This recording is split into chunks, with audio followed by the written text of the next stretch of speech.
화살이 없다! 화살통이 비었다! 성벽 위에서 터져나온 외침이 행주산성 안을 쩌렁쩌렁 울렸습니다. 임진왜란이 터진 지 이듬해 계사년 2월의 일이었습니다. 한강 북쪽 야트막한 야산 위에 세워진 행주산성은 사흘째 왜군의 파도 같은 공세를 버텨내고 있었지요. 권율 장군 휘하 조선군은 불과 2천여 명, 맞서는 왜군은 3만을 헤아렸습니다. 성벽 아래 피란민들이 웅크린 공터에 바람이 차갑게 불어왔습니다. 부러진 화살대 몇 개가 흙바닥을 뒹굴었습니다. 한쪽 귀퉁이에는 까맣게 그을린 화통이 입을 벌린 채 뒤집혀 있었는데 그 안은 씨알 하나 남지 않은 빈 뒤주처럼 허러웠습니다. 병사 하나가 화통을 집어들었다가 내동댕이 쳤습니다. 쨍그랑 소리가 공터에 퍼지자 사람들이 일제히 그쪽을 바라보았지요. 피란민 무리 한켠에 서기 어멈이 있었습니다. 나이 30을 간 넘긴 소장농의 아내였습니다. 등에는 젖도 제대로 떼지 못한 갓난아이가 묶여 있었고 아이는 차가운 바람에 눈을 찡그린 채 칭얼거리고 있었습니다. 서기 어멈은 아이의 등을 토닥이면서도 눈은 줄곧 성벽 위를 향하고 있었습니다. 병사들의 얼굴이 보였습니다. 사흘을 싸워 눈이 퀭하게 꺼진 얼굴들, 창대를 짚고 겨우 몸을 세운 얼굴들이었습니다. 그때였습니다. 성벽 위에서 전령 하나가 뛰어내려왔습니다. 숨이 턱에 차서 헐떡이는 얼굴이었습니다. 전령은 곧장 막사 쪽으로 달려가며 외쳤습니다. 화약도 바닥났습니다. 장군님, 화약도 없습니다. 공터가 순식간에 쥐 죽은 듯 고요해졌습니다. 피란민들이 서로의 얼굴을 바라보았습니다. 아이들까지 울음을 그쳤습니다. 서기 어멈은 아이를 등에 업은 채 천천히 몸을 일으켰습니다. 무릎에 묻은 흙을 털지도 않고 그저 빈 화통이 뒹구는 자리를 오래도록 바라보았습니다. 바람이 다시 불어와 화살대 하나를 또르르 굴렸습니다. 쓸모를 잃은 것들이 바닥에서 뒹구는 소리였습니다. 아낙네들 나를 따르시오. 서기 어멈의 목소리는 크지 않았습니다. 그러나 고요해진 공터에서 그 목소리는 또렷하게 퍼졌습니다. 피란민들이 고개를 돌렸습니다. 등에 갓난아이를 업은 채 성벽 쪽을 바라보고 선 여인, 서기 어멈이었습니다. 화살이 없으면 돌을 나르면 됩니다. 치마폭이 있지 않습니까? 처음에는 아무도 움직이지 않았습니다. 나이든 아낙 하나가 고개를 저었습니다. 아녀자가 전장에서 무슨 짓이오? 어서 엎드려 있어야지. 또 다른 이는 치마폭을 여미며 뒷걸음을 쳤습니다. 아이들을 끌어안고 눈을 감아버리는 이도 있었습니다. 왜군의 함성이 저 멀리 성벽 너머에서 파도처럼 밀려왔습니다. 그 소리에 공터의 사람들은 더욱 몸을 웅크렸지요. 서기 어멈은 뒤를 돌아보지 않았습니다. 혼자라도 가겠다는 듯 발걸음을 떼었습니다. 그때 권씨 부인이 일어섰습니다. 오래 예순을 바라보는 노부인이었습니다. 등이 굽고 손마디가 울퉁불퉁했지만 눈빛만은 형형했습니다. 평생 지아비 밥상 차리고 시부모 봉양하며 산 손이었습니다. 전장과는 한 번도 가까이 한 적 없는 손이었지요. 권씨 부인은 천천히 치마폭을 두 손으로 걷어 올렸습니다. 치마는 걷어 올리면 그만이요. 나라가 무너지면 무엇으로 가리겠소? 권씨 부인의 말이 끝나기 무섭게 공터가 움직이기 시작했습니다. 하나가 일어서자 둘이 일어섰습니다. 둘이 일어서자 열이 일어섰습니다. 아이를 옆 사람에게 맡기는 이가 있었고 머리에 잉 보따리를 내려놓는 이가 있었습니다. 처인 막덕은 16살 어린 나이에 굵은 돌덩이를 두 팔로 끌어안았습니다. 얼굴이 새빨개졌지만 이를 악물고 버텼습니다. 아낙들의 행렬이 성벽을 향해 이어지기 시작했습니다. 치마폭마다 돌이 담겼습니다. 부러진 기왓장, 산비탈의 자갈, 성 앞마당의 굵은 돌멩이. 달코해진 치마들이 나라의 무게를 받아들었습니다. 서기 어멈이 성벽 아래 첫 돌을 내려놓을 때 성벽 위에 병사 하나가 내려다보았습니다. 퀭한 눈이 잠시 커졌습니다. 병사는 아무 말도 하지 못했습니다. 그저 두 손을 뻗어 돌을 받아들었습니다. 돌은 무거웠습니다. 그보다 더 무거운 것이 그 돌에 담겨 있었지만 병사는 그것을 말로 표현할 줄 몰랐습니다. 성벽 위에서 누군가 외쳤습니다. 돌이 온다! 돌이 온다! 그 외침이 성벽을 따라 번졌습니다. 지쳐 허물어지려던 조선군이 다시 몸을 세웠습니다. 돌이 오르기 시작하자 성벽이 달라졌습니다. 왜군의 2차 공세가 밀려오던 참이었습니다. 화살 한 대 없이 창과 칼만 남은 조선군이 성벽 위에서 버티고 있었지요. 그런데 아래에서 돌이 올라왔습니다. 굵고 묵직한 돌들이 치마폭에서 쏟아져 병사들의 손으로 건네졌습니다. 병사들은 그 돌을 받아 성벽 너머로 힘껏 내던졌습니다. 왜군의 함성 사이로 비명이 섞여들었습니다. 안악들의 행렬은 멈추지 않았습니다. 공터에서 성벽 아래까지, 성벽 아래에서 다시 공터까지. 돌을 나르고 돌아와 또 돌을 담고 담아서 또 날랐습니다. 숨이 턱까지 차올랐습니다. 손바닥이 까지고 치마폭이 흙으로 범벅이 되었습니다. 권씨 부인은 구분 등을 펴지도 못한 채 돌을 날랐습니다. 한 걸음 한 걸음이 느렸지만 멈추는 법이 없었습니다. 석이 어머문 등에 업힌 갓난아이가 칭얼댈 때마다 등을 두드리며 발걸음을 재촉했습니다. 아이의 울음소리가 왜군의 함성 사이로 가늘게 섞여들었습니다. 왜군의 3차 공세가 시작된 것은 5시가 지날 무렵이었습니다. 이번에는 달랐습니다. 함성의 크기가 달랐고 밀려오는 수가 달랐습니다. 성벽 위의 병사들이 일제히 긴장하는 것이 아래에서도 느껴졌습니다. 석이 어머문 치마폭에 돌을 가득 담은 채 성벽 아래로 뛰었습니다. 발밑에 흙이 왜군의 발소리에 떨리는 것 같았습니다. 더 빨리! 돌이 더 필요하다! 성벽 위에서 외침이 떨어졌습니다. 안악들이 일제히 발걸음을 당겼습니다. 그때였습니다. 막덕이 발을 헛디뎠습니다. 치마폭 가득 돌을 담은 채 비탈길을 오르던 처인 막덕이 돌부리에 발끝을 걸었습니다. 몸이 앞으로 쏠렸습니다. 무릎이 흙바닥을 찍었고 치마폭의 돌들이 와르르 쏟아졌습니다. 막덕은 신음소리 하나 내지 않았습니다.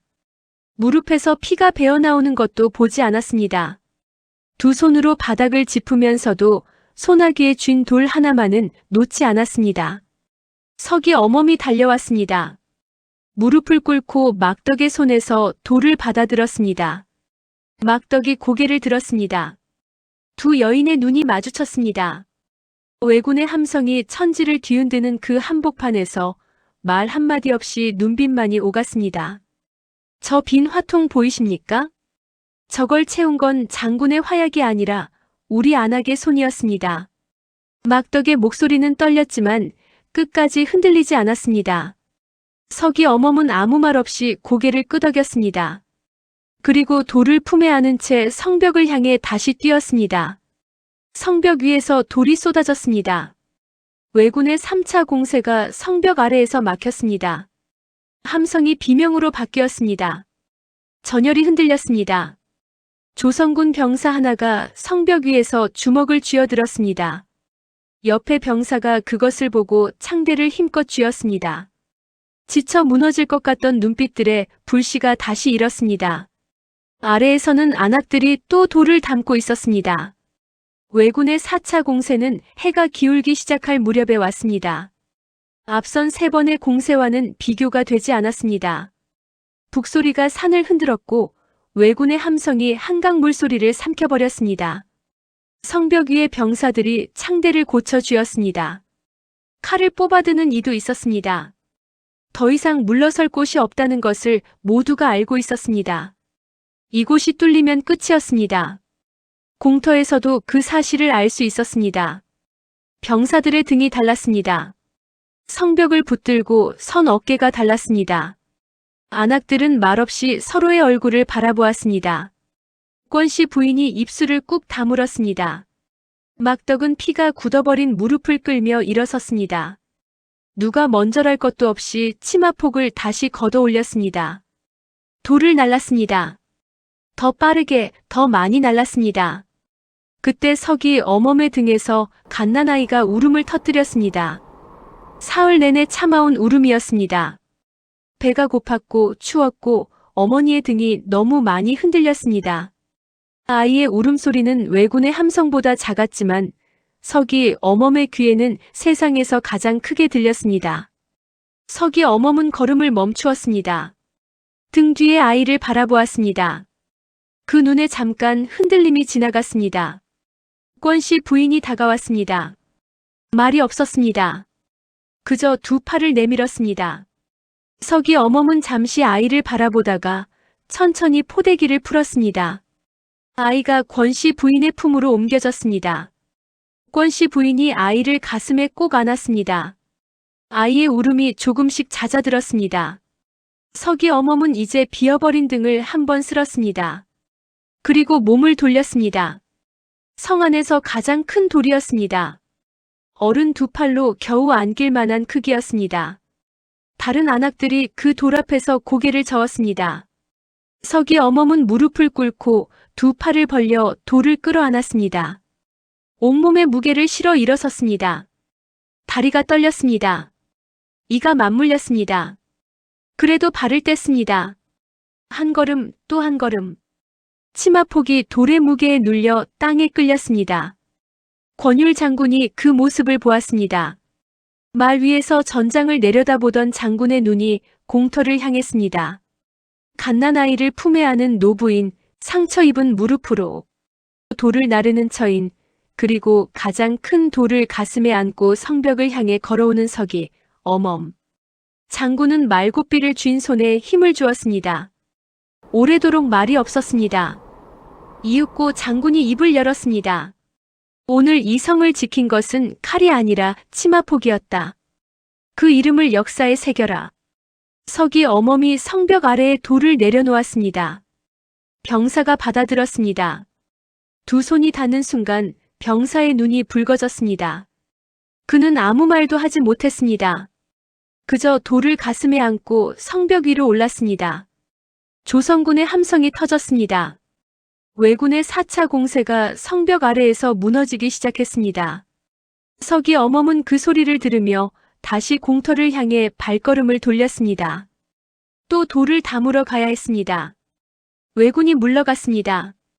북소리가 멎었습니다. 함성이 사그라들었습니다. 한강 쪽에서 바람이 불어왔는데 그 바람이 유난히 차갑고 또 유난히 맑았습니다. 행주 산성 위로 저녁 햇살이 비껴들었습니다. 사흘 동안 싸움으로 시커멓게 그을린 성벽이 그 빛을 받아 잠시 붉게 물들었습니다. 성벽 위에 병사들이 힘없이 주저앉았습니다. 창대를 짚고 겨우 무릎을 꿇는 이도 있었습니다. 아무도 말이 없었습니다. 공터에서도 안악들이 그 자리에 주저앉았습니다. 더 이상 버틸 힘이 남아있지 않았습니다. 권씨 부인은 품에 안긴 갓난아이를 꼭 쥔 채 눈을 감았습니다. 막덕은 피 굳은 무릎을 두 손으로 감싸 쥐고 고개를 떨구었습니다. 누가 먼저랄 것도 없이 울음이 터졌습니다. 소리 없이 흐르는 눈물도 있었고 어깨를 들썩이며 쏟아내는 울음도 있었습니다. 싸움이 끝났다는 것을, 살아있다는 것을 그제야 몸이 알아챈 것이었습니다. 권율 장군이 말에서 내렸습니다. 갑옷자락을 끌며 공터를 가로질렀습니다. 장군의 발걸음 소리에 안악들이 고개를 들었습니다. 장군은 안악들 앞에 멈추어 섰습니다. 그리고 아무 말 없이 허리를 깊이 숙였습니다. 장수가 안악들에게 고개를 숙이는 광경이었습니다. 주변의 병사들이 일제히 그 자리에 무릎을 꿇었습니다. 공터가 다시 고요해졌습니다. 바람만이 지나갔습니다. 석이 어멈은 그 모습을 멍하니 바라보았습니다. 권씨 부인에게서 아이를 돌려받아 가슴에 안았습니다. 아이는 어느새 잠들어 있었습니다. 작고 따뜻한 숨소리가 석이 어멈의 가슴팍에서 고르게 퍼졌습니다. 석이 어멈은 그 숨소리를 느끼며 천천히 시선을 내렸습니다. 달코해진 치마폭이 눈에 들어왔습니다. 흙이 묻고 돌에 쓸려 너덜너덜해진 치마였습니다. 평생 반일하며 기워온 치마였는데 오늘은 그 치마가 전장에 나갔다 돌아온 것이었습니다. 석이 어멈은 조용히 웃었습니다. 저녁 햇살이 행주산성을 붉게 물들이는 가운데 석이 어멈의 손이 치마폭을 한번 쓸었습니다. 나라를 지킨 것은 무기가 아니었습니다. 칼도 화살도 화약도 아니었습니다. 달코해진 치마폭 하나, 그 안에 담긴 사람의 마음이었습니다. 두렵지 않은 이가 어디 있었겠습니까? 떨리지 않는 손이 어디 있었겠습니까? 그럼에도 일어선 이들이 있었고 그 이들이 이 성을 지켰습니다. 훗날 사람들은 그날 안악들이 두른 치마를 행주치마라 불렀습니다. 전장에서 돌을 날랐던 그 치마의 이름이 오래도록 이 땅의 말 속에 남은 것이었습니다.